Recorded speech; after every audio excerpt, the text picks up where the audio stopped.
BNSS की last video में हम लोग ज्यूरिडिक्शन का टॉपिक पढ़ते हैं, यानी कि ज्यूरिडिक्शन ऑफ क्रिमिनल कोर्ट्स, यानी कौन सी कोर्ट कब कॉम्पिटेंट है अपने अकॉर्डिंग स्पेसिफिक पनिशमेंट कितनी दे सकती है, उसकी क्या लिमिट है अपने पावर को एक्सरसाइज करने की। इसके बारे में हम लोग ने लास्ट वीडियो में डिस्कस किया था। ठीक है, अब हम लोग बढ़ते हैं अपने आज के नए टॉपिक पे जो बात करता है अपील, रेफरेंस और रिविजन का,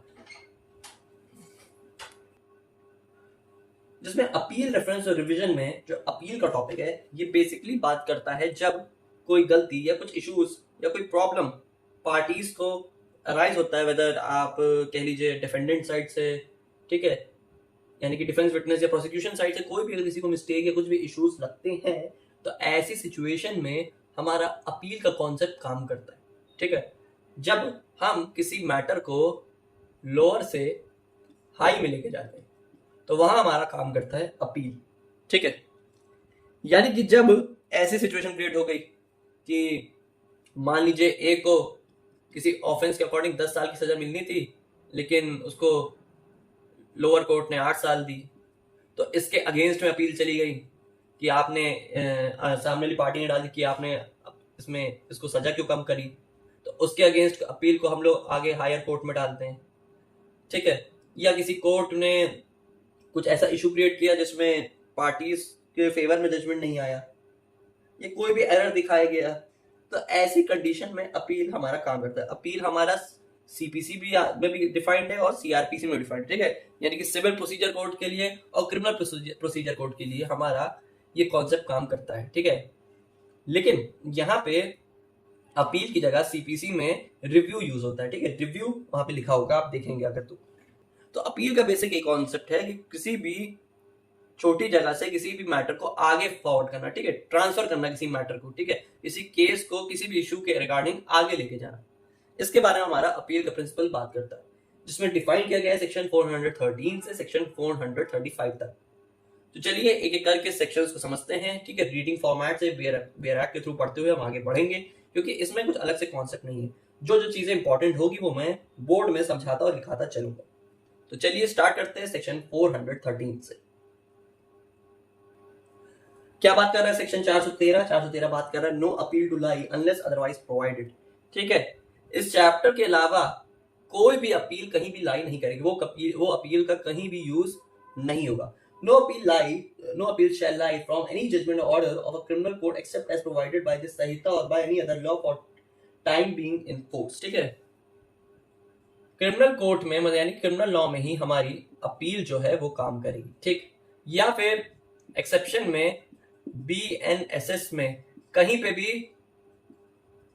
अदर लॉ में, अगर मान लीजिए जो बीएनएसएस से रिलेटेड काम करता है उसका नेचर, अगर वहां कुछ ऐसा प्रिंसिपल दिया जिसमें अपील को लेकर बात ही की, तो ऐसी चीजों में, ऐसी कंडीशन में अपील का प्रिंसिपल काम करेगा, लेकिन और अदर कहीं तरीके से अपील कहीं पे वर्क नहीं करेगी।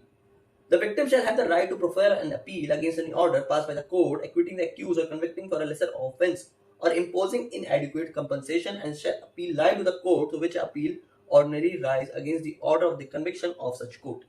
बात का मतलब क्या हुआ कि यहाँ पे जो अपील है ये एक तरीके से विक्टिम का राइट होता है। ठीक है, जिसमें सिचुएशन क्या क्रिएट होती है कि जब अगर कोई एक्यूज है उसको मान लीजिए लेसर ऑफेंस यानी कि कम सजा दी गई है किसी चीज में, वही एग्जांपल लेते हैं कि मान लीजिए ए को 10 साल सजा मिलनी थी लेकिन लोअर कोर्ट ने उसको 8 साल की सजा दी, तो इसके अगेंस्ट में अपील के लिए आप आगे बढ़ सकते हैं। यानी जब कोई गलती ट्रायल कोर्ट द्वारा हो जाती है या फिर कुछ ऐसी सिचुएशन क्रिएट होती है जिसमें जो एग्रीड पार्टी है जिसके साथ प्रॉब्लम क्रिएट हुई है वो खुश नहीं होती है, ठीक है, फेवर में नहीं होती कोर्ट के कोई भी जजमेंट के थ्रू, तो वहां पे अपील को लाई किया जाता है, जो वहां पे लेसर ऑफेंस के अकॉर्डिंग यहाँ पे क्रिएट किया जाता है, अपील को इस्तेमाल किया जाता है। तो यहाँ पे पहली चीज आपकी होगी, अगर कोई ऑफेंस में आप कोर्ट ने कम सजा दी तो आप अपील के लिए जा सकते हैं। अगर दूसरी बात इन एडिक्वेट कंपनसेशन है, यानी कि जो फाइन या कंपनसेशन देना था वो अमाउंट कम दिया गया है, ठीक है, तो ऐसे सिचुएशन में अपील का यूसेज होता है। बेसिकली जो 413 का सेक्शन है ये जर्नल डिक्लेरेशन के बारे में बात करता है। ठीक है, ये जर्नल रूल प्रोवाइड कर रहा है, यानी कि बेसिक ऑब्जेक्टिव प्रोवाइड कर रहा है अपील का क्या होगा, यानी कि अपील का मैटर में हम क्या क्या सिचुएशन से डील करते हुए आगे बढ़ेंगे, इसकी एक बेसिक सी बात इसमें डिफाइन की गई है हमारे सेक्शन 413 के अंदर। ठीक है, चलते हैं सेक्शन 414 में। 414 क्या बात कर रहा है? ये बात कर रहा है appeal from orders requiring security, ठीक है, रिक्वायरिंग सिक्योरिटी, किस चीज की सिक्योरिटी? फॉर कीपिंग पीस और गुड बिहेवियर, ठीक है, और रिफ्यूजल टू एक्सेप्ट। क्या मतलब इस सेक्शन का? कि अगर कोई अपील हम तब ला सकते हैं यूज में, कब? पहली सिचुएशन यहाँ पे बताई जा रही है कि who has been ordered under section 136 to give security for keeping the peace or for good behavior। Lower court ने मान लीजिए कहा था एक्यूज से कि आपको गुड बिहेवियर रखना है, कायदे में रहना है, या किसी को सिक्योरिटी प्रोवाइड की है ताकि वो शांति पूर्वक तरीके से रह सके, ठीक है। या फिर मान लीजिए आपको बेल बॉन्ड के थ्रू एक अमाउंट भरने के लिए कोर्ट ने कहा था, लोअर कोर्ट की बात कर रहा हूं मैं यहाँ पे, ठीक है। लोअर कोर्ट ने कहा था कि आपका बेल बॉन्ड, आप बेल पर रिलीज किए जाएंगे, लेकिन ऑन कंडीशंस कि आप कुछ अमाउंट भेजना, एक तरीके से अमाउंट आपको पे करना पड़ेगा, ठीक है। तो यहां ऐसी सिचुएशन में आपने उसको एक्सेप्ट नहीं किया, या फिर जो श्योरिटी है वो रिफ्यूज कर रहा है सेक्शन 140 के अंदर, ठीक है, ऐसी कंडीशन है। और जो गुड बिहेवियर की बात की गई है सेक्शन 136 के अंदर की। तो ऐसी दो कंडीशन में जहां एक्यूज पर्सन को कहा था कि आपको गुड बिहेवियर रखना है, ठीक है, अप्रोप्रिएट तरीके से रहना है, तो आपने नहीं रहे, या फिर कुछ स्पेसिफिक अमाउंट बेल बॉन्ड के थ्रू एक स्पेसिफिक अमाउंट को एज अ फाइन कंपनसेशन जो कोर्ट में प्रेजेंट करनी थी वो आपने नहीं की, श्योरिटी ने भी रिफ्यूज कर दिया, फिर रिजेक्ट कर दिया। तो ऐसे सिचुएशन में जो मैजिस्ट्रेट कोर्ट है एमजी, या फिर ट्रायल कोर्ट है MC, magistrate court, TC, trial court, दोनों मतलब वही हुआ, ये यहाँ पे कोर्ट ऑफ सेशन में अपील को फाइल कर सकते हैं। यानी कि सेशन कोर्ट में ऐसी दो कंडीशन में आपकी अपील को फाइल करेगी कोर्ट, लोअर कोर्ट, तब जब ये दो कंडीशन को आप एक्सेप्ट नहीं करते, ठीक है। आगे इसमें प्रोवाइजो बताया जा रहा है, nothing in this section shall apply to the person the proceeding against whom are laid before a session जज in according to the provision of section of subsection 2 or subsection 4 of 141, ठीक है। 141 के अंदर क्या बताया जा रहा है कि अगर कोई सिचुएशन में कोई appeal already court of session में चल रही है, ये बात आपको अलग से नीचे प्रोवाइजो में एक्सप्लेन की गई है, ठीक है। कोई स्पेसिफिक मैटर के अंडर कोई ऑफेंस के बेसिस में अगर ऑलरेडी मैटर जो है वो ट्रायल कोर्ट में नहीं बल्कि कोर्ट ऑफ सेशन, उससे बड़ी अदालत में, अगर सेशन कोर्ट में अगर कोई मैटर ऑलरेडी रन कर रहा है, ठीक है, ठीक है, तो ऐसे सिचुएशन में जब प्रोवाइजो का मैटर आएगा तो ये कंडीशन में आपका अपील काम नहीं करेगा, ठीक है, क्योंकि ऑलरेडी बड़ी कोर्ट मैटर चल रहा है। अगर उस कोर्ट से सॉल्व हो जाएगा ठीक है, नहीं तो फिर हाई कोर्ट आगे फॉरवर्ड की जाएगा। लेकिन अदर सच कंडीशन में आपका अपील ऐसी दो कंडीशन को नेग्लेक्ट करने में कोर्ट ऑफ सेशन में जा सकता है, अपील के लिए आगे बढ़ सकते हैं। ये बात उसमें समझाई गई है 415 में। अब देखते हैं सेक्शन 415 क्या बता रहा है। 415 बात कर रहा है अपील फ्रॉम कन्विक्शन। ये बेसिकली उस कन्विक्शन के बारे में बात कर रहा है जब यहाँ पे लोअर कोर्ट ने किसी एक्यूज पर्सन को जेल भेज दिया। तो ऐसी कंडीशन पे, ऐसी सिचुएशन में उस लोअर कोर्ट के जजमेंट को हम सेशन कोर्ट यानी कि कोर्ट ऑफ सेशन में कैसे ट्राई कर सकते हैं, इसको देखते हैं। देखिए, कोई भी पर्सन, इसमें यह बताया जा रहा है कि कोई भी पर्सन यहाँ पे अगर कन्विक्शन की हियरिंग को सुन रहा था, कोई भी एक्यूज पर्सन किसी स्पेसिफिक ऑफेंस में चार्ज था, ठीक है। तो मान लीजिए ए है, यहाँ पे चल रहा था ट्रायल में लोअर कोर्ट ने जो जजमेंट दिया, उसके बाद मान लीजिए हाई कोर्ट ने इसके मैटर को सुना, हाई कोर्ट ने यहाँ पे हियरिंग दी। तो हाई कोर्ट के बाद अगर मान लीजिए उसने भी यहाँ पे कन्विक्शन का ऑर्डर दिया है, ठीक है, एक्स्ट्रा ऑर्डिनरी ओरिजिनल क्रिमिनल जुडिक्शन के अंडर, ऐसी सिचुएशन में अगर हाई कोर्ट ने किसी स्पेसिफिक ऑर्डर में कन्विक्शन का ऑर्डर दिया है जो वो लोअर कोर्ट से सुनते हुए आ रहा था उसी के बेसिस में, तो ऐसे कंडीशन में यहाँ पे एक्यूज पर्सन सुप्रीम कोर्ट तक जा सकता है। यहाँ पे उस अपील को सुप्रीम कोर्ट में चैलेंज किया जा सकता है। ये रही पहली बात क्लॉज 1 के अंदर। क्लॉज 2 क्या बता रहा है 415 का, कि कोई भी पर्सन में, कोई भी सिचुएशन में कोई पर्सन का ट्रायल चल रहा था सेशन जज या एडिशनल सेशन जज, ठीक है, किसी स्पेसिफिक ऑफेंस में उसका ट्रायल चल रहा है, ठीक है, ऐसी सिचुएशन में जिसमें उस एक्यूज पर्सन को सजा जो दी गई है, वो जो इम्प्रिजमेंट जिसपे वो चार्ज है, वो 7 साल से ज्यादा है, यानी कुछ स्पेसिफिक सीरियस ऑफेंस उसने किया है और उसके अगेंस्ट कुछ ऐसा स्पेसिफिक ऑफेंस, उसके अगेंस्ट ऐसी सिचुएशन में उस स्पेसिफिक ऑफेंस में वो चार्ज है, ठीक है, या फिर उस पर ट्रायल चल रहा है ऐसी सिचुएशन में, तो ऐसी कंडीशन में भी वो पर्सन हाई कोर्ट के लिए अपील कर सकता है, ठीक है। ये सेशन जज और एडिशनल सेशन जज यहाँ पे बात की जा रही है कोर्ट ऑफ सेशन में, यानी कि ट्रायल कोर्ट से जस्ट बड़ा वाला ऊपर कोर्ट। तो यहाँ पे कोर्ट ऑफ सेशन का कहना है कि यहाँ पे अगर किसी स्पेसिफिक ऑफेंस में एक्यूज को जेल भेजा जा रहा है, जिसमें एक्यूज यानी कि अपराधी ने 7 साल से ऊपर की कोई अपराध तो किया है, ठीक है, तो ऐसी कंडीशन में कोर्ट ऑफ सेशन से निकली गई ऑर्डर को, जजमेंट को यहाँ पे अपील के थ्रू हाई कोर्ट में चैलेंज किया जा सकता है। इतनी सी बात आपको क्लॉज 2 समझाना चाह रहा है, ठीक है। बढ़ते हैं क्लॉज 3 के अंदर। क्लॉज 3 हमें क्या समझाना चाह रहा है? क्लॉज 3 बता रहा है कि कोई भी पर्सन, ठीक है, यहाँ पे जुडिशियल मजिस्ट्रेट फर्स्ट क्लास या जुडिशियल मजिस्ट्रेट सेकंड क्लास के द्वारा किसी स्पेसिफिक ऑफेंस के अगेंस्ट ट्रायल हुआ है, ठीक है, तो यहाँ कोई ऐसा ऑफेंस, तो क्लॉज 3 में क्या समझाना चाह रहा है? इसमें 415 में क्लॉज 3 ये बताना चाह रहा है कि कोई भी पर्सन अगर मजिस्ट्रेट के जुडिशियल मजिस्ट्रेट फर्स्ट क्लास या जुडिशियल मजिस्ट्रेट सेकंड क्लास द्वारा कन्विक्ट किया जा रहा है किसी स्पेसिफिक ऑफेंस के अंदर, ठीक है, पहली चीज, any judicial magistrate first class या any judicial magistrate second class, ठीक है, किसी एक्यूज पर्सन का कन्विक्शन करते हैं ट्रायल के दौरान, ठीक है, या फिर सेंटेंस देते हैं, ठीक है, जो सफिशिएंटली सर्व्ड नहीं है, यानी कि ऐसी सिचुएशन में सेंटेंस को पास करता है जितने के लिए वो कॉम्पिटेंट नहीं थी, यानी कि वो उसको उनसे ज्यादा सेंटेंस देनी थी लेकिन वो सेंटेंस उतनी नहीं दे पाए,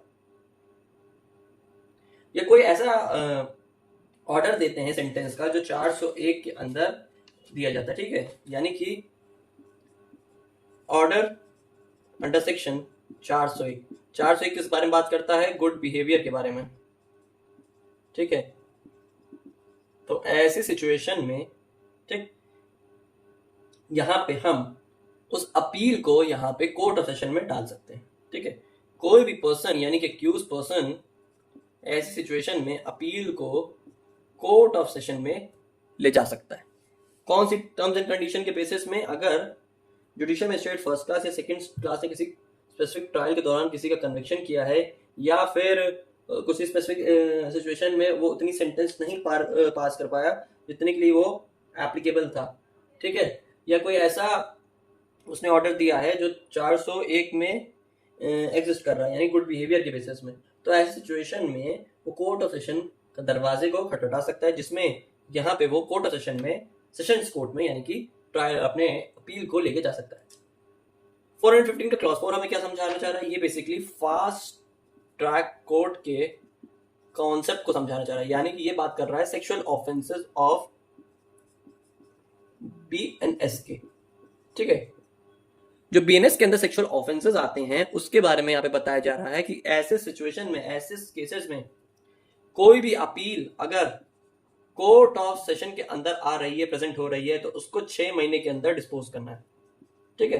क्या मतलब है इस बात का? यहाँ पे कहने का मतलब ये हुआ कि उस मैटर को 6 महीने के अंदर प्रॉपर वे में कंप्लीट करना है, ठीक है, जिस दिन फाइलिंग की गई अपील की उस दिन से लेके 6 महीने तक के अंदर।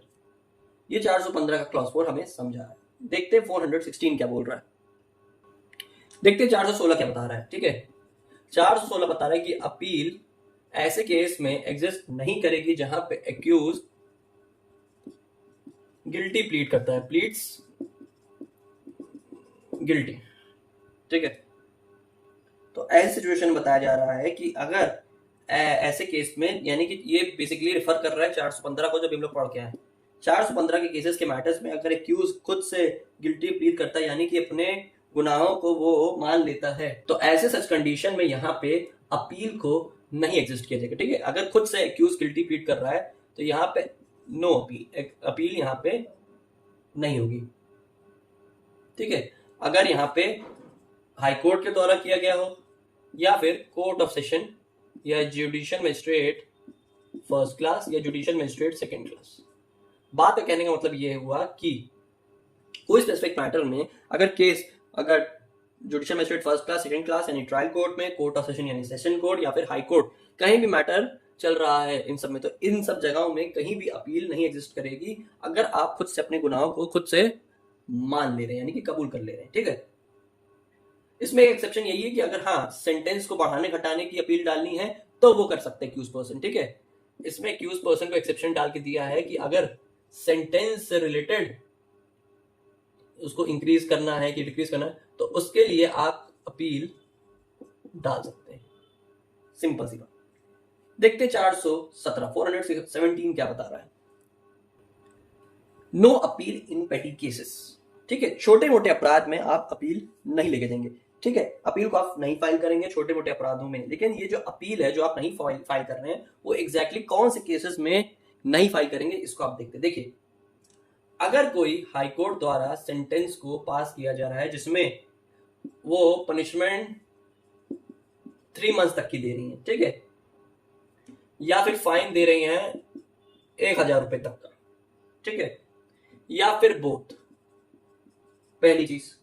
दूसरी चीज, court of session, sessions court कोई सेंटेंस पास कर रही है जिसमें पनिशमेंट उसको मिल रही है 3 महीने तक की, ठीक है, और फाइन मिल रहा है 2000 रुपए तक का, ठीक है, या फिर बोथ। ठीक। तीसरी चीज, जुडिशियल मजिस्ट्रेट फर्स्ट क्लास, ठीक है, जिसको फाइन देने की पनिशमेंट से मिली है, ठीक है, फाइन दे सकता है वो 1000 तक का, ठीक है, ऐसा केस है। चौथा पॉइंट, कोई समरी ट्रायल है जिसमें उसको 2000 तक की फाइन देने की बात की गई है, ठीक है। तो हाईकोर्ट वाले के मैटर में क्या है, court of session, judicial magistrate first class और समरी ट्रायल, इन चारों चीजों में आपकी जो अपील है नहीं काम करेगी। ये चारों चीजों में नो अपील। इस मैटर को आप आगे हायर कोर्ट में नहीं रिफर कर सकते इन एनी सर्कमस्टांसेस, सीधी बात, ठीक है। आगे इसमें क्या बताया जा रहा है, प्रोवाइडेड एन अपील में be brought against any sentence if any other punishment is combined with. लेकिन इस अपील को लाया जा सकता है जब कोई सेंटेंस कंबाइंड है, ठीक है। यहां पे क्या बताया जा रहा है, अगर किसी पर्सन के साथ, अगर कोई सेंटेंस के साथ, मतलब ये ऊपर वाली जो पनिशमेंट है इसके साथ जुड़ गया है, आपका प्लस कर रहा हूं मैं, जिसमें आपको कहा है टू कीप पीस या फिर सिक्योरिटी कोई आपको ऑर्डर दिया है कोर्ट ने, ठीक है, या कुछ डायरेक्शन दिए हैं कोर्ट ने डिफॉल्ट ऑफ पेमेंट के, आपने फाइन नहीं पिया है तो नहीं पे किया तो उसके बेसिस में default of payment of fine. दूसरी चीज,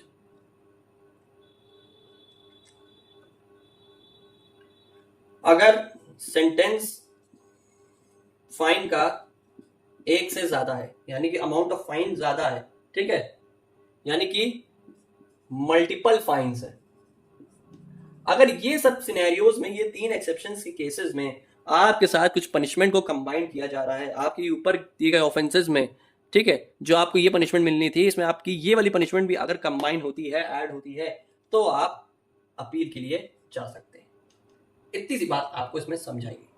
देखते हैं 418 क्या बोल रहा है।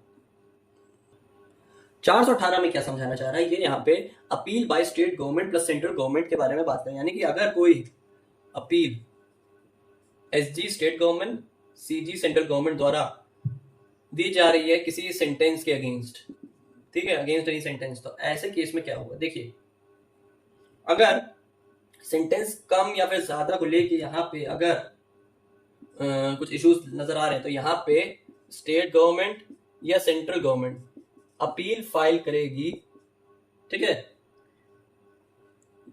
अपील बेसिकली ये नहीं फाइल करेगी, ये बल्कि अपील के लिए डायरेक्ट करेगी पीपी पब्लिक प्रोसिक्यूटर को कि आप यहाँ पे कोर्ट में इस अपील को प्रेजेंट करें on the ground of its inadequacy, ठीक है, यानी कि सेंटेंस ऊपर नीचे है या इनएप्रोप्रिएट, कोर्ट ने सजा नहीं सुनाई, तो यानी कि अपोजिट पार्टी, स्टेट पार्टी, चाहे वो सेंट्रल गवर्नमेंट हो चाहे वो स्टेट गवर्नमेंट हो, वो यहाँ पे सेंटेंस के मैटर में डायरेक्ट करेगी पब्लिक प्रोसिक्यूटर को कि आप यहाँ पे अपील को फाइल करो। अगर कोई मैटर चल रहा है कोर्ट ऑफ सेशन के अंदर या फिर हाई कोर्ट के अंदर, जिसमें दूसरी कोर्ट ने यहाँ पे मैटर को पास किया है, यहाँ पे जुडिशियल मजिस्ट्रेट ने मैटर को पास किया है, ठीक है। तो ऐसी सच कंडीशंस के अंदर यहाँ पे कोर्ट स्पेसिफिक मैटर को देखेगी। ये पहली बात। और दूसरी बात इसी में समझाइए, क्लॉज 1, क्लॉज 2, क्लॉज 3 हमें क्या समझाना चाह रहा है कि अगर अपील कोई फाइल की जाती है ग्राउंड ऑफ इनएडिक्वेसी के बेसिस पे, ठीक है, ऐसे कुछ टर्म्स एंड कंडीशन क्रिएट हुई है, ठीक है, तो यहाँ पे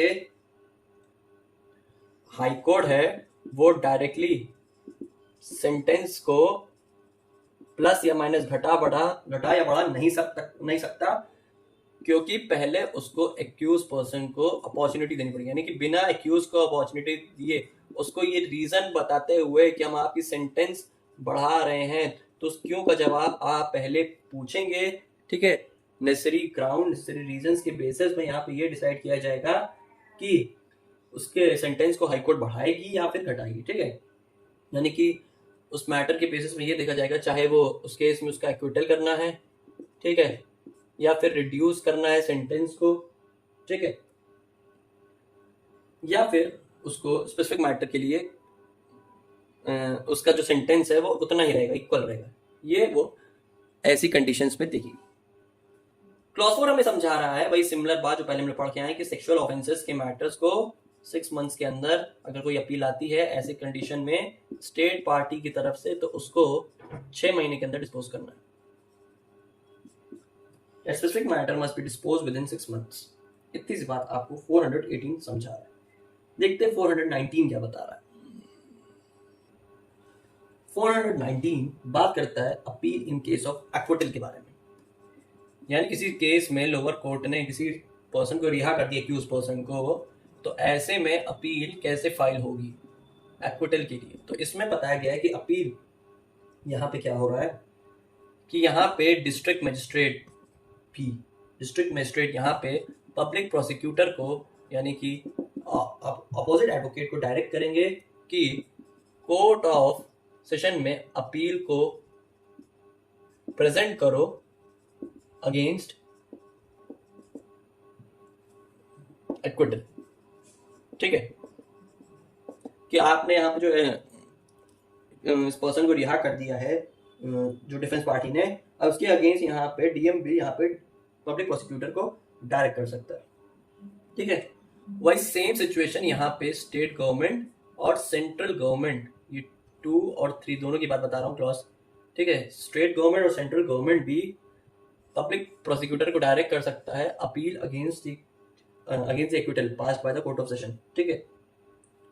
और यहाँ पे अगर उस मैटर में हाई कोर्ट को भी अगर फाइल करना है तो यहाँ पे हाई कोर्ट को भी कर सकता है, जो यहाँ पे उस मैटर को आगे लेके जाएगा कि जिसके पास ओरिजिनल जुरिडिक्शन है अपील फाइल करने की, ठीक है, तो वो यहाँ पे सिनेरियो कर सकता है। और यहाँ पे कोर्ट ऑफ सेशन भी उस मैटर को रिवीजन में ट्राई कर सकता है, सुनने की दोबारा रिहियरिंग कर सकता है, ठीक है।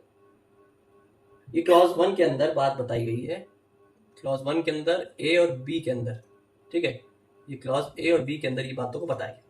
क्लॉज 2 क्या समझाना चाह रहा है, अगर किसी मैटर पे सीबीआई इन्वेस्टिगेशन कर रहा है तो ठीक है, सीबीआई किसी मैटर को देख रहा है, उस केस में इन्वेस्टिगेशन कर रहा है, तो वो भी यहाँ पे पब्लिक प्रोसिक्यूटर को डायरेक्ट कर सकता है अपील को फाइल करने के लिए, ठीक है, कोर्ट ऑफ सेशन के रिगार्डिंग, ठीक है, जिसमें वो कॉग्निजेबल हो, यानी कि वो ऑफेंस यहाँ पे देखने के लिए यहाँ पे यानी कि जुडिशियल मजिस्ट्रेट उस मैटर को देखने के लिए लेने के लिए एप्लीकेबल हो, कॉम्पिटेंट हो, कॉग्निजेंस हो, एक्शन ले सकता है। और या फिर उस मैटर पे बेल नहीं मिलनी थी, नॉन बेलेबल ऑफेंस था, क्योंकि यहाँ पे ट्रायल कोर्ट ने, जुडिशियल मजिस्ट्रेट कोर्ट ने उस केस में उसको एक्यूज पर्सन को एक्विटल दे दिया। तो यहाँ पे बताया जा रहा है कि DM, central government, state government, CBI, ठीक है, ये सारे अलग अलग डिपार्टमेंट्स यहाँ पे ऐसे सिचुएशन में जिसमें उसने ऐसा ऑफेंस किया है जिसके लिए वो कॉग्निजेबल है, प्लस वो ऑफेंस में बेल नहीं मिलनी है, तो ऐसे सिनेरियो के अंडर यहाँ पे कोर्ट एक्शन ले सकती है अपील के अगेंस्ट, ठीक है। देखिए तीसरी बात बताई जा रही है कि हाईकोर्ट के बिना परमिशन के कोई अपील नहीं काम करेगी, तीसरी बात। चौथी बात, अगर कोई कंप्लेनेंट पर्सन यानी कि भाई पार्टी अगर खुद अपील को फाइल करवा रहा है ऐसे सिनेरियो के अंदर, ठीक है, तो यहां पे वो कर सकता है। लेकिन तब अगर हाई कोर्ट उसको स्पेशल एक तरीके के कह लीजिए स्पेशल लीव देता है, यानी कि स्पेशल लीव टू कंप्लेनेंट, या स्पेशल लीव का कहने का मतलब हो गया स्पेशल परमिशन दी जा रही है हाई कोर्ट द्वारा उस कंप्लेनेंट को जिसने शिकायत करता, यानी कि जिसने शिकायत की थी। पांचवा पॉइंट क्या हमें समझा रहा है? पांचवा पॉइंट हमें बता रहा है कि स्पेशल लीव पिटिशन के केसेस में, स्पेशल लीव के मैटर्स में जो अपील होगी, ठीक है, उसको 6 मंथ्स के अंदर कवर करना है। 6 महीने का टाइम है कि उसको हाई कोर्ट को 6 महीने के अंदर उस केस को सुन के कंप्लीट करना है। अगर कंप्लेनेंट क्या है, कोई पब्लिक सर्वेंट, ठीक है, पब्लिक सर्वेंट है तो, और अदर केसेस में 60 दिनों के अंदर, ठीक है, 60 डेज के अंदर उस मैटर को कंप्लीट करना है। और इसमें तीसरी बात क्या है कि ये जो ऑर्डर आया है एक्विटल का, जितना पर्सन उस टाइम तक बेल में बाहर था, ठीक है, कहने का मतलब है यहाँ पे जो ऑर्डर आया है अपील का, वो यहाँ पे जिस दिन से ऑर्डर आया है उस दिन से वो डेट काउंट की जाएगी, ठीक है। बात का कहने का मतलब ये है कि computed from the date of that order of acquittal, यानी कि जिस दिन से एक्विटल को ऑर्डर दिया उस दिन से आपका टाइम स्टार्ट हो जाएगा कि अब उसके अगेंस्ट आपको एक्शन लेना पड़ेगा। तो यहाँ पे फिर जो डिफेंस पार्टी वो यहाँ पे आगे उस अपील का रिप्लाई देंगे। ये बात आपको 419 समझा है। देखते हैं 420 को। 420 बेसिकली बात करता है यहाँ पे हाई कोर्ट के अगेंस्ट अपील लाई करने के। कहने का मतलब है कि यहाँ पे ट्रायल कोर्ट ने उस स्पेसिफिक ऑफेंस को में एक्यूज को एक्विट कर दिया था, रिहा कर दिया था, ठीक है, लेकिन हाई कोर्ट ने यहाँ पे ऑर्डर को रिवर्स कर दिया। कहने का मतलब बात का है कि यहाँ पे उसको सजा दे दी, ठीक है, लाइफ इम्प्रिजमेंट दे दी, डेथ पनिशमेंट दे दी। तो ऐसे सिचुएशन में हाई कोर्ट के ऑर्डर को वो सुप्रीम कोर्ट तक ले जा सकता है थ्रू अपील। कहने मतलब अपील के थ्रू वो उस मैटर को हाई कोर्ट आगे सुप्रीम कोर्ट को आगे फॉरवर्ड करेगा। इतनी बात आपको 420 में सिंपली बताएगी। देखते हैं 421 को। 420 बात करता है स्पेशल राइट ऑफ अपील के बारे में। Special right of appeal in certain cases, ठीक है, when more person than one are convicted in one trial, ठीक है। कहने का मतलब है कि जब कोई ज्वाइंटर ऑफ चार्जेस पढ़ रहे थे तो उसमें हम लोग देखा था जब किसी मैटर में एक से ज्यादा एक्यूज पर्सन हो तो ज्वाइंट ट्रायल चलता है उसमें। तो ज्वाइंट ट्रायल के केसेस में अगर यहाँ पे कुछ ऐसा ऑर्डर आया है जो जिससे एक्यूज पर्सन के फेवर में नहीं है, तो ऐसे सिचुएशन में क्या होगा, उस ऑर्डर के अगेंस्ट जो राइट ऑफ अपील क्रिएट होगा वो फॉर ऑल होगा, यानी कि जितने पर्सन है वो सभी, एक का अगर ऑर्डर है तो वो सभी पे लाई करेगा, ठीक है। वो उसमें सारे मेंबर जो उसमें सारे एक्यूज पर्सन इन्वॉल्व थे उस जॉइंट मैटर के अंदर, वो सभी के लिए राइट ऑफ अपील क्रिएट किया जाएगा। 421 ये समझा रहा है। 422 क्या बता रहा है? Appeal to court of session how heard. बहुत बेसिक सी बात है कि कोर्ट ऑफ सेशन किसी मैटर को कैसे सुनेगा, ठीक है। तो बहुत सिंपल बात है इसका। कोर्ट ऑफ सेशन जो है वो कैसे सुनाई जाएगा? कोर्ट ऑफ सेशन जो अपील है उस मैटर को सेशन जज द्वारा या एडिशनल सेशन जज द्वारा ही सुनेगा। जो सेशन जज है उस मैटर में वो, या फिर जो एडिशनल है वो इस मैटर में आगे स्पेसिफिक एक्शन देंगे। Provided an appeal against a conviction or trial held by a magistrate of second class may be heard and disposed by the CJM। किसी मैटर में जुडिशियल मजिस्ट्रेट फर्स्ट क्लास ने, ठीक है, sorry second class ने उस matter को दिया है, ठीक है, कुछ एक्ट उसमें ऑर्डर दिया है, तो उसमें अपील के लिए उस मैटर को देखा जाएगा सीजीएम द्वारा। सीजीएम उस मैटर को सुनेंगे, हेयर्ड, या फिर उस मैटर को डिस्पोज कर देंगे, खत्म कर देंगे। ये प्रोवाइजो बोल रहा है और ये क्लॉज 1 है। क्लॉज 2 क्या बता रहा है? यहाँ पे ASJ एडिशनल सेशन जज या चीफ जुडिशियल मजिस्ट्रेट भी उस मैटर को सुन सकता है। ठीक है, जब यहाँ पे उस मैटर को सुनने के लिए कोर्ट ने परमिशन प्रोवाइड की हो। कहने का मतलब इस बात का है कि एडिशनल सेशन जज या CJM भी उस मैटर को सुन सकता है जब परमिशन प्रोवाइड की गई हो सेशन जज द्वारा या एडिशनल सेशन जज द्वारा। साथ ही यहाँ पे हाई कोर्ट भी डायरेक्ट कर सकता है to hear the matter directly. ठीक है, डायरेक्टली उस मैटर पे सुन सकता है। तो बात का कहने का मतलब है कि यहाँ पे हाई कोर्ट भी डायरेक्ट कर सकता है एडिशनल सेशन जज और CJM को, ठीक है, उस मैटर को सुनने के लिए, या खुद से सेशन जज भी या एडिशनल सेशन जज भी परमिशन दे सकते हैं। ठीक है, दोनों मैटर में दोनों काम कर सकते हैं। देखते हैं 423 क्या बता रहा है। सेक्शन 423 पिटीशन ऑफ अपील के बारे में बात कर रहा है। 423 बात कर रहा है पिटीशन ऑफ अपील। इसमें क्या समझाया गया है कि अगर हम किसी अपील को हायर कोर्ट में चैलेंज कर रहे हैं तो ऐसे सिचुएशन में जो अपील होगी वो राइटिंग के फॉर्मेट में होगी, जिसको हम पिटीशन बोलेंगे, याचिका। ठीक है, और वो पिटीशन को जब हम फाइल करेंगे कोर्ट के अंदर तो उसके साथ हम ऑर्डर कॉपी को अटैच करेंगे जो लोअर कोर्ट से मिलती है। तो लोअर कोर्ट ने जो स्पेसिफिक जजमेंट दिया उस स्पेसिफिक मैटर के अंदर, तो वो लोअर कोर्ट की ऑर्डर कॉपी अटैच की जाएगी हमारे पिटीशन के साथ। ठीक है, ये बात इसमें समझाई जाएगी कैसे फॉर्मेट के थ्रू उस पिटीशन को फाइल किया जाएगा। ठीक, देखते सेक्शन 424 क्या बता रहा है। 424 बात कर रहा है प्रोसीजर क्या है जब अपेलेंट जेल में।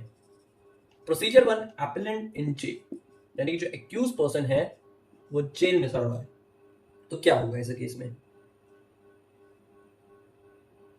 ऐसे केस में क्या होगा कि वो पर्सन जो अपील फाइल कर रहा है वो कोर्ट के द्वारा एडवोकेट के थ्रू उस मैटर को भेजेगा।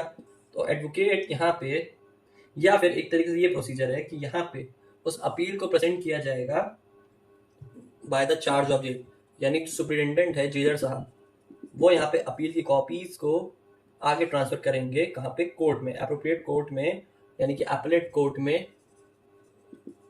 सारी कॉपीज को जो यहाँ पे अपील के लिए वो फाइल किया एपेलेंट ने, वो यहाँ पे आगे फॉरवर्ड करेंगे, फिर वो यहाँ पे आगे रन करेगी। कहने का मतलब है कि अब अगर जेल में एक्यूज पर्सन, ठीक है, नहीं आ रहा है, कोर्ट में प्रेजेंट नहीं हो पा रहा है, तो ऐसे सिनेरियो में वो जेल से ही सारी कॉपीज को फॉरवर्ड कर देगा ऑफिस चार्जर जेल के इंचार्ज को, एंड देन आगे वो अपीलेट कोर्ट में प्रेजेंट कर दी जाएगी। देखते हैं सेक्शन 425 हमें क्या समझाना चाह रहा है। अब देखते हैं सेक्शन 425 के बारे में। 425 क्या बात करता है? ये बात करता है समरी मैटर्स के बारे में। बताया जा रहा है इसमें, if upon examining the petition of the appeal and the copy of the judgment received under section 423, ठीक है, जो पहले हम जिसमें बताया गया पिटीशन ऑफ अपील को फाइल करने की, ठीक है, ये अंडर सेक्शन 424। 420 क्या बात कर रहा है अभी हम पढ़ के आए, जिसमें बताया जा रहा है कि जब एपेलेंट जो पर्सन है वो जेल में, ठीक है, उसको लगता है कि अगर ऐसे सिचुएशन में, यानी कि कोर्ट को ऐसा लगता है कि 423 और 424 को पढ़ते हुए दिख रहा है कि यहाँ कोई सफिशिएंट ग्राउंड नहीं नजर आ रहा है, ठीक है, कोई भी सफिशिएंट ग्राउंड नहीं नजर आ रहा है, ठीक है, तो ऐसे मैटर में कोर्ट अपील को डिसमिस कर सकती है। ठीक है, ऐसे मैटर में कोर्ट स्पेसिफिक केसेस में उस अपील को डिसमिस कर सकती है। ठीक है, इसमें बताया जा रहा है 423 कि no appeal presented under section 423 shall be dismissed unless the appellant or his advocate has a reasonable opportunity of being heard in support। 423 के अंदर आपकी अपील को डिसमिस कर दिया जाएगा, ठीक है, समरी मैटर्स केस में।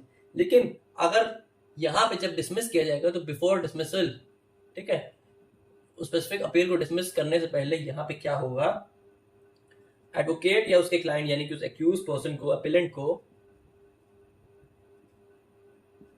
एक अपॉर्चुनिटी प्रोवाइड की जाएगी कि यहाँ पे उस मैटर में वो अपनी बात रख सके। ठीक है, opportunity to be heard in the court. ठीक है, कोर्ट के सामने, कोर्ट के समक्ष उसको अपनी बात रखने का मौका दिया जाएगा। और अगर कोई मैटर में 424 में अगर कोई मैटर में जो अपेलेंट है वो जेल से अपील को फाइल कर रहा है, ठीक है, तो वो भी ऐसी सिचुएशन में ऐसे मैटर को सुनेगी, देखेगी, समझेगी, ठीक है। अगर वो फ्रिवलेस है वो अपील, ठीक है, यानी कि क्यू जब कस्टडी में प्रेजेंट होके आ रहा है कोर्ट के सामने, तो ऐसी सिचुएशन केस के सर्कमस्टांसेस को देखते हुए लग रहा है, ठीक है, केस के सर्कमस्टांसेस को देखते हुए लग रहा है कि वो जो अपील है वो फ्रिवलेस नेचर की है, तो ऐसे सिचुएशन में भी आपकी अपील को डिसमिस कर दिया जाएगा। तीसरी बात इसमें समझाई जा रही है, ठीक है, ए बी सी पॉइंट इसमें समझाया जा रहा है, no appeal presented under section 424 shall be dismissed summarily until the period allot for preferring such appeal has been expired.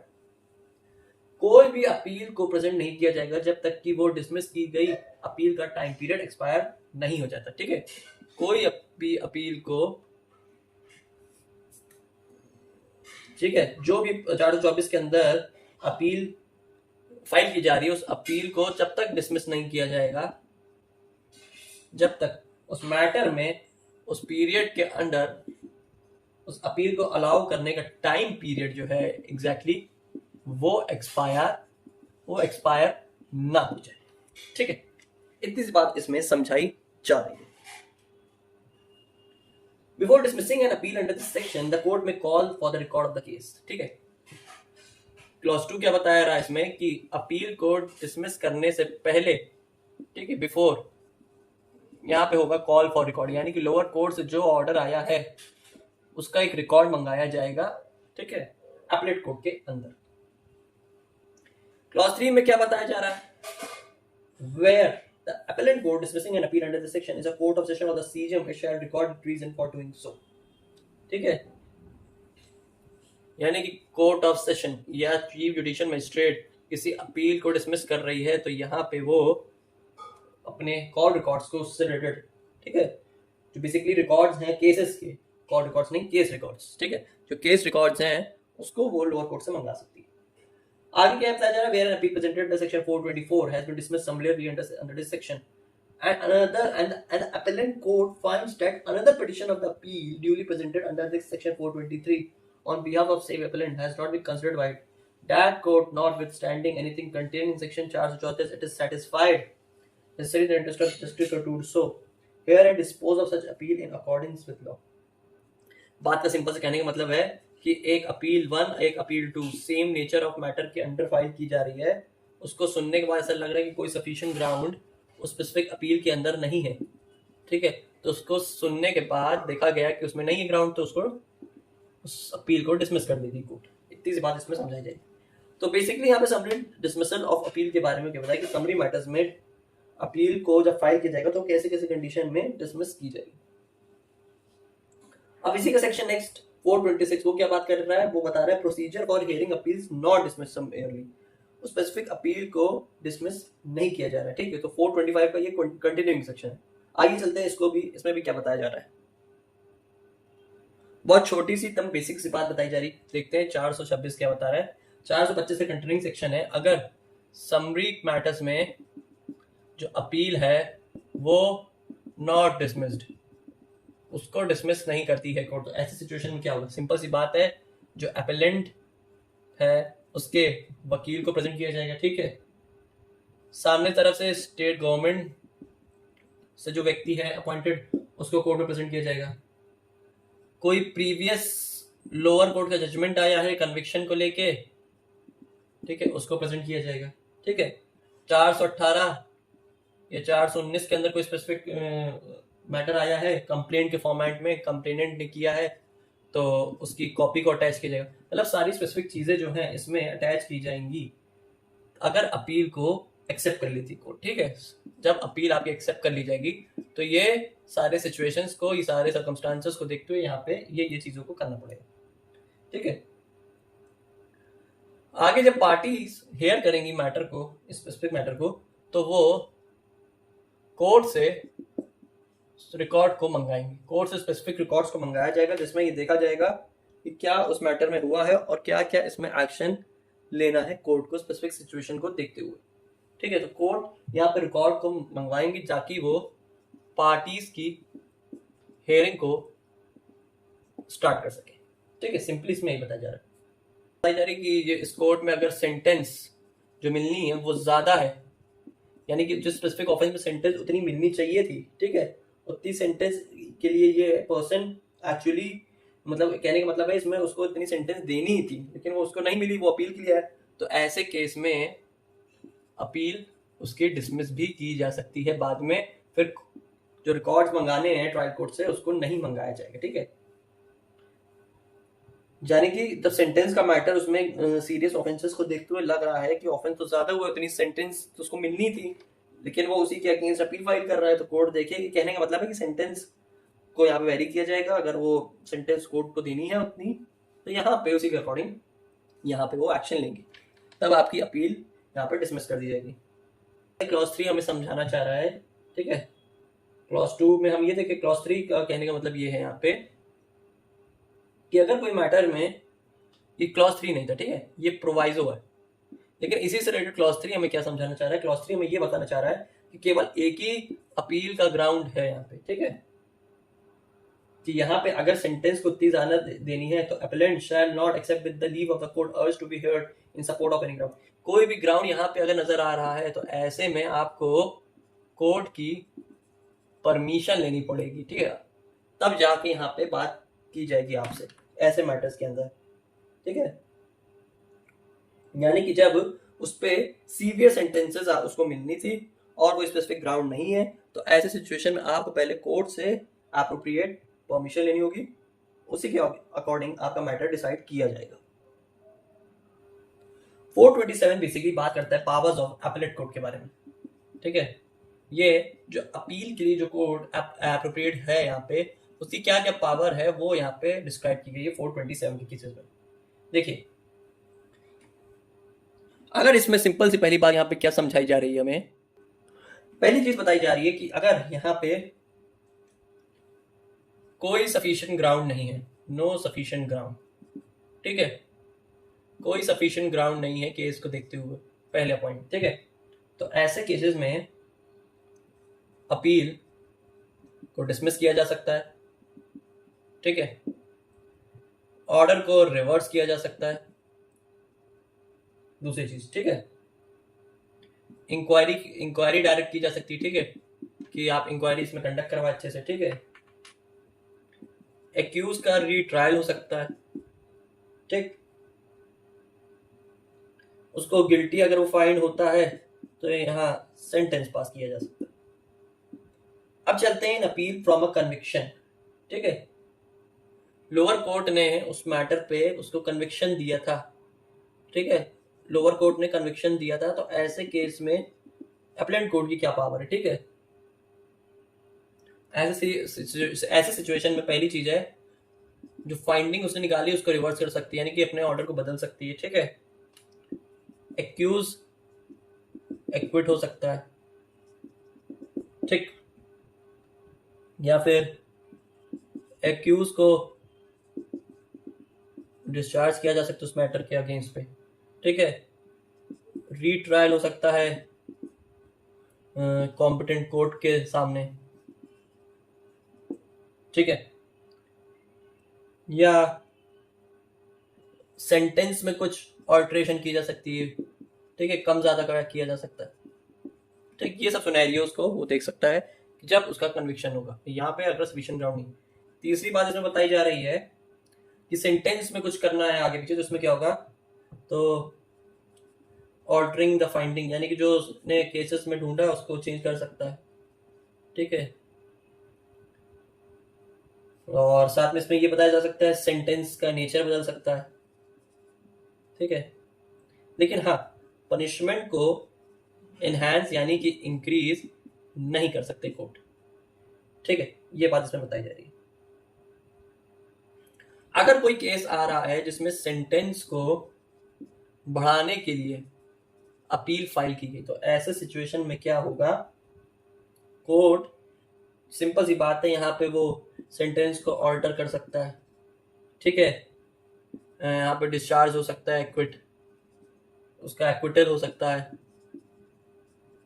ठीक है, या ऑल्टर सेंटेंस को चेंजेस कर सकता है, ठीक है, सेंटेंस के नेचर को सेंटेंस कम ज्यादा कर सकते हैं, ठीक है, हाँ सेंटेंस को रिड्यूस किया जा सकता है, कम किया जा सकता है, लेकिन बढ़ाया नहीं जा सकता। सिंपल सी बात है। अगर कोई दूसरे कोर्ट से ऑर्डर आया है तो ऐसे भी उस जो ऑर्डर अभी यहाँ अपील वाले केस में गया है, ठीक है, तो उसको भी बदल सकता है या उसको रिवर्स किया जा सकता है, कोई अमेंडमेंट कर सकते हैं, ठीक है, कोई कॉन्सिक्वेंशियल या इंसिडेंटल ऑर्डर के बेसिस में, ठीक है, कोई ऐसी सिचुएशन क्रिएट हुई जिसमें हमें ऑर्डर चेंज कुछ करना था, कुछ नेसेसरी एक्शन लेने थे, उसको कर सकते हैं। जैसे तो कहने का मतलब है कि उसमें कोड अपने हिसाब से सेंटेंस को देखते हुए चेंजेस उसमें कर सकता है, ठीक है, जैसे उसको सही लगा। लेकिन ये है कि यहाँ पे किसी सेंटेंस को नहीं बढ़ाया जाएगा, ठीक है। अगर मान लीजिए सेंटेंस को कोर्ट इंक्रीज भी कर रही तो पहले एक्यूज को सुनने की अपॉर्चुनिटी प्रोवाइड की जाए, ठीक है। और लेकिन other than that appellate court उसके पनिशमेंट को बढ़ा नहीं सकता है किसी भी सिचुएशन के अंडर, ठीक है। यानी कि उसके पास अथॉरिटी नहीं है किसी सेंटेंस को इंक्रीज करने की किसी भी सिचुएशन के अंदर, ठीक है। और अगर कुछ भी ऐसा करेंगी तो पहले एक्यूज को सुनना पड़ेगा प्रॉपर तरीके से, ठीक है। 428 बहुत बेसिक सी बात कह रहा है। 428 बात कह रहा है judgements of subordinate appellate court, judgements of subordinate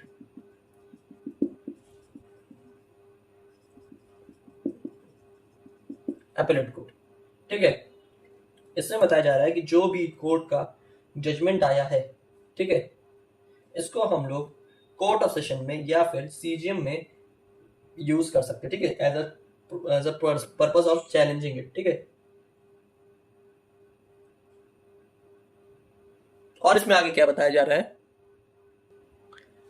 और इसमें प्रोवाइजो के नीचे इसमें चीजों को एक्सप्लेन किया गया है कि अगर कोर्ट ने यानी कि एएसी अपीलेंट कोर्ट ने ऑर्डर दिया है या डायरेक्शन प्रोवाइड किया है कि एक्यूज की अटेंडेंस जरूरी नहीं है जजमेंट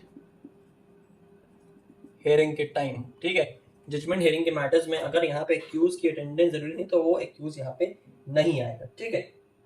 और जो भी क्रिमिनल कोर्ट यहाँ पे उस मैटर में जजमेंट प्रोवाइड कर रही हैं वो प्रैक्टिकल होगा, वो फाइनल होगा, और फिर वो आगे कोर्ट ऑफ सेशन में या सीजीएम कोर्ट में आगे अपील की तरीके से यूज किया जाए। देखते हैं 429, वो भी सिंपल यही बात कह रहा है, order of high court on appeal to be certified to lower court. क्या मतलब इस बातों का? देखिए, इसमें बताया जा रहा है कि judicial magistrate court, CGM court, session जज कोर्ट, एडिशनल सेशन जज कोर्ट के कोई भी ऑर्डर में उन्होंने कोई भी यहाँ पे जजमेंट पास किया है, ठीक है, तो यहाँ पे उसको प्रॉपर क्रॉस चेक किया जाएगा, ठीक है, उसको आइडेंटिफाई किया जाएगा, उस पर प्रॉपर वेरिफिकेशन होगी, ठीक है। कहने का मतलब है कि प्रॉपर चीजों का यहाँ पे वेरिफिकेशन किया जाएगा कि सारे चीजें सही है कि नहीं, जो ऑर्डर कॉपी आ रही है लोअर कोर्ट से हाई कोर्ट जा रही है वो सारी वेरीफाइड मैनर में है कि नहीं। The court to which the high court certified its judgment or order shall thereupon make such order also conformable to the judgment or order of the high court and if necessary the record shall be amended in accordance, ठीक है। High court यहाँ पे lower court के judgement को certify करेगा, देखेगा कि सारी चीजें सही तरीके से हुई कि नहीं, और कुछ उसमें जो चेंजेस करना चाहे तो वो कर सकता है, ठीक। देखते हैं सेक्शन 430 को। 430 बात करता है suspension of sentence pending appeal release of appellant on bail. क्या मतलब हुआ इसमें? अब देखते हैं सेक्शन 430 को, जो बात करता है सेंटेंस के सस्पेंशन को लेके।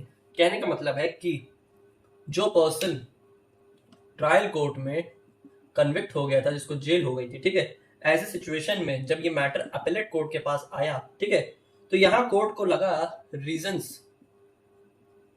कुछ रीजन स्पेसिफिक सिचुएशन में ये लगा कि यहाँ पे कि जो सेंटेंस प्रोवाइड किया गया है वो इतना भी उसमें ऐसा सर्टेन इफेक्ट नहीं डाल रहा है, ठीक है। कहने का मतलब है कि अगर यहाँ पे अपील जो एक्यूज पर्सन द्वारा फाइल की गई थी उसको कोर्ट अगर एक्सेप्ट कर लेती है, ठीक है, अगर अपील को एक्सेप्ट कर लेती है जिसमें ये लिखा रहता है कि हमें बेल चाहिए, अगर एक्यूज पर्सन बेल के लिए यहाँ पे आता है तो स्पेसिफिक सिचुएशन में केस के सर्कमस्टांसेस को देते हुए कोर्ट यहाँ पे उसके अपील को एक्सेप्ट करके एक्यूज पर्सन को बेल पर रिलीज कर दी जाएगी, या फिर खुद से बॉन्ड या बेल बॉन्ड भरवा के उसको रिलीज किया जा सकता है।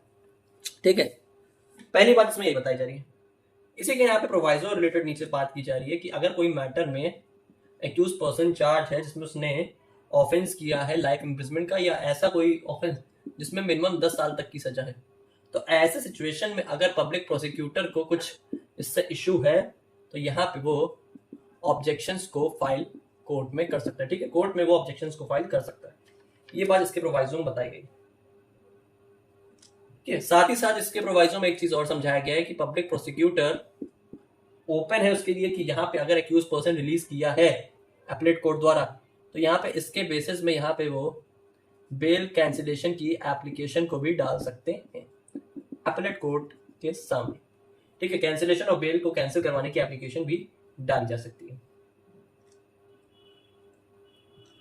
इस अपीलेट कोर्ट की जो पावर है या फिर इसका काम है, इसको हाईकोर्ट द्वारा भी एक्सरसाइज किया जा सकता है। यानी कि हाईकोर्ट भी स्पेसिफिक केसेस में अपील के मैटर्स में उस पर्सन को कन्विक्ट करवाना चाह रही हो, तो ऐसे में हाईकोर्ट भी अपने इस पावर को एक्सरसाइज कर सकती है। तीसरी बात यहाँ पे माइनर ऑफेंसेस के बारे में की गई है। क्या समझाया गया माइनर ऑफेंसेस के केसेस में? इसमें यह समझाया गया है कि अगर किसी पर्सन को बेल में रिलीज किया जा रहा है जिसमें उसकी पनिशमेंट 3 साल तक की थी, ठीक है, किसी पर्सन को बेल में रिलीज किया जा रहा है जिसमें उसने ऑफेंस किया है 3 साल तक का, या फिर कुछ ऐसा ऑफेंस किया है जिसमें वो बेलेबल ऑफेंस किया था, ठीक है, जिसमें उसको बेलेबल ऑफेंस मिला था, तो बेल का राइट उसके लिए क्रिएट था। तो ऐसे सिचुएशन में अगर उसने कोई माइनर ऑफेंस किया है तो यहाँ पे कोर्ट को सेटिस्फाई करके यहाँ पे बेल पा सकता है। ठीक है, जहां उसने 3 साल तक का कोई अपराध तो किया है, और दूसरी बात वो ऑफेंस बेलेबल है अगर है नेचर उसका, तो ऐसे सिचुएशन में कोर्ट यहाँ पे बेल उसको दे सकती है। ठीक है, और यहाँ पे ये बताया जा रहा है कि सफिशिएंट टाइम को देखते कोर्ट में अगर अपील जो है प्रेजेंट की जाएगी। ठीक है, अगर यहाँ पे टाइम पीरियड जो था उसमें अगर कोर्ट सेंटेंस नहीं सुनाती है तो उस सेंटेंस को सस्पेंड माना जाएगा। ठीक है, जो टाइम पीरियड है, ठीक है, अगर आप उस टाइम पीरियड जो उसको जेल भेज देंगे तब वो नहीं वो कंप्लीट हो गया और बेल का ग्राउंड बन रहा है, तो आप अगर बेल नहीं प्रोवाइड करेंगे तो उसका यहाँ पे सस्पेंशन मान लिया जाएगा। कहने का मतलब इसमें ये है, यानी कि प्रॉपर टाइम पीरियड मिलना चाहिए। ठीक है, सफिशिएंट टाइम मिलना चाहिए अपील को प्रेजेंट करने का। उस अपील को आप प्रेजेंट नहीं करते टाइम के अकॉर्डिंग, ठीक है, तो उसके अपील को यहाँ पे एक तरीके से सेंटेंस जो है उसका सस्पेंड माना जाएगा और यहाँ वो पर्सन बेल में रिलीज कर दिया जाएगा। ठीक है, तो टाइम लिमिट इसमें सर्टेन टाइम लिमिट सेट की गई, उसको ध्यान में रखना। चौथी बात इसमें समझाई जा रही है कि अगर कोई पर्सन है, ठीक है, जिसको अपीलेट कोर्ट ने एक्यूज पर्सन को चार्ज किया लाइफ इम्प्रिजमेंट और डेथ, यानी कि आजीवन कारावास तक की सजा दी गई है, तो ऐसे सिचुएशन में जो वो पर्सन अभी तक जो जेल के बाहर था, ठीक है, कहेंगे मतलब कि ट्रायल कोर्ट ने उसका एक्विटल कर दिया, अब वो बेल पे बाहर है, लेकिन जब मैटर हाई कोर्ट या कोर्ट ऑफ सेशन आया तो उसको फिर से अंदर कर दिया, तो ये जो जितने टाइम तक बाहर है उसको सेंटेंस में ऐड नहीं किया जाएगा। ठीक है, वो टाइम पीरियड सेंटेंस से एक्सक्लूड कर दिया जाएगा। ये बात को सेक्शन 430 में बताया गया। आगे देखते हैं 431 को। सेक्शन 431 क्या बता रहा है? 431 बता रहा है एक्यूज के अरेस्ट के टाइम की बात। ठीक है, arrest of accused in appeal from acquittal. कहने का मतलब है कि लोअर कोर्ट ने उसको बेल पे रिलीज कर दिया था, एक्यूज पर्सन को रिलीज हो गया, यानी कि एक्विटल हो गया, लेकिन हाई कोर्ट ने यहाँ पे उसको सजा सुना दी कि नहीं। तो ऐसे सिचुएशन में जब अगर अपील को प्रेजेंट किया जा रहा है, ठीक है, अपील जब कोर्ट में स्पेसिफिक सिचुएशन के अंदर प्रेजेंट की जा रही है अपील एक्विटल के मैटर में, ठीक है, तो हाई कोर्ट जब अपील को प्रेजेंट कर रहा है 419 के मैटर में जो हम लोग ऑलरेडी पढ़ के आ चुके हैं, तो ऐसे सिचुएशन में हाई कोर्ट यहाँ पे वारंट को भी इशू कर सकता है कि वारंट को यहाँ पे प्रेजेंट किया जाए, भेजा जाए, एक्यूज को अरेस्ट करने का डायरेक्शन दिया जाता है सबऑर्डिनेट कोर्ट को, या वो कोर्ट जहाँ पे उसको प्रेजेंट किया गया था at the time of offence, ठीक है, जो स्पेसिफिक एप्रोप्रिएट कॉम्पिटेंट कोर्ट है वो यहाँ पे उसको अरेस्ट करेगी, जेल भेज देगी, ठीक है। हाईकोर्ट यहाँ पे वारंट इशू करेगा एक्यूज पर्सन के अगेंस्ट, ठीक है, एंड फिर वहां पे उसका कन्विक्शन हो जाएगा, यानी कि उसको जेल में भेज दिया जाएगा, और वहीं पे अपील को एडमिट कर सकती है या फिर ऐसी सिचुएशन में उसको बेल दी जा सकती है, ठीक है। वो case to case nature of case के अकॉर्डिंग मैटर किया जाएगा, क्या सिचुएशन क्रिएट हुई है तो उसी के अकॉर्डिंग इसमें बताया गया है, ठीक है। ये 431 में बोला गया। 432 क्या बताया? 432 एविडेंसेस के बारे में बात कर रहा है, एपेलेट कोर्ट के एविडेंस को लेने के बारे में। Appellate court may take further evidence और direct it to be taken. कहने का मतलब है अगर एपेलेट कोर्ट को ऐसा लगता है कि इस मैटर में हमें और एविडेंस की जरूरत है तो वो एडिशनल एविडेंस को यहाँ पे खुद से ले सकती हैं बाय इटसेल्फ, या फिर डायरेक्शन दे सकती हैं मजिस्ट्रेट को कि वो एडिशनल एविडेंस को कोर्ट में प्रेजेंट करें, ठीक है। जैसे ही वो एडिशनल एविडेंस कोर्ट में प्रेजेंट किए जाएंगे उसको सर्टिफाई किया जाएगा, यानी कि उसका प्रॉपर सर्टिफिकेशन किया जाएगा, ठीक है। और जब वो एडिशनल एविडेंस कोर्ट में प्रेजेंट किए जाएंगे तो उसी टाइम डिफेंस साइड से एडवोकेट को भी प्रेजेंट करना जरूरी है, ठीक है। उसका राइट है एडवोकेट और एक्यूज पर्सन का कोर्ट में प्रेजेंट होने का, ठीक है। और जो एविडेंस जो लिया जा रहा है वो बेसिकली इंक्वायरी का ही पार्ट है, कि जब कोई केस के मिड में कुछ नए एविडेंसेस या कुछ नए फैक्ट्स का डिस्क्लोजर होता है तो बेसिकली इसमें यही समझाया जा रहा है कि यहाँ भी केस को देखते हुए जो सारी प्रोसीडिंग होगी वो जैसे एविडेंस को किसी ऐड कर रहे हैं, ठीक है, कोई नई चीज को इंक्लूड करा हमने, तो वो सारे सिचुएशन को हम लोग उसी के अकॉर्डिंग देखेंगे जैसे हम लोग इंक्वायरी करते वक्त, जब इंक्वायरी मैटर्स में जब मजिस्ट्रेट चीजों को देखता है वही सेम प्रोसीजर यहाँ पे भी फॉलो होगा जब कोई नए एविडेंस को कोर्ट ऐड करती है। देखते सेक्शन 433 क्या बता रहा है। 434 तो 433 यहाँ पे बताता है procedure where court of appeal are equally divided, ठीक है, यानी कि सेम मैटर पे जब दो जजेस इन्वॉल्व है, ठीक है, दो जजेस इन्वॉल्व है जिसमें से एक बोल रहा है कि नहीं इस एक्यूज पर्सन का एक्विटल होना चाहिए और एक बोल रहा है कि नहीं इसका कन्विक्शन होना चाहिए, तो ऐसे केसेस में जो मैटर है आगे फिर थर्ड जज को भेज दिया जाता है, ठीक है। थर्ड जज यहाँ पे उस मैटर पे इंक्वायरी करता है, सारी चीजों को सुनता है, मैटर को सुनता है, ठीक है, केस की हियरिंग होती है और उसके अकॉर्डिंग फिर वहां पे वो अपना ओपिनियन डिलीवर करता है और वो जजमेंट में फिर उसी ओपिनियन को फॉलो करवाता है, ठीक है। तो वही बात इसमें बताई जा रही है कि उसी मैटर पे यहाँ पे कोर्ट को लग रहा है कि एक बहुत ही कंफ्यूजन इसमें सिचुएशन क्रिएट हुई है, ठीक है, कि कन्विक्शन होगा, एक्विटल होगा उस पर्सन का, तो ऐसी कंडीशन में कोर्ट यहाँ पे देखेगी कि वो मैटर को थर्ड जज के पास लेके जाए जो यहाँ पे अपना ओपिनियन सेट करेगा उस स्पेसिफिक सिचुएशन के अंदर। बस इतनी बात आपको 433 में बताएगी। 434 क्या बता रहा है? 434 बता रहा है फाइनलिटी ऑफ जजमेंट या ऑर्डर्स ऑन अपील, ठीक है। अपीलेट कोर्ट का जो भी जजमेंट या ऑर्डर आया है वो फाइनल होगा पूरी तरीके से, ठीक है।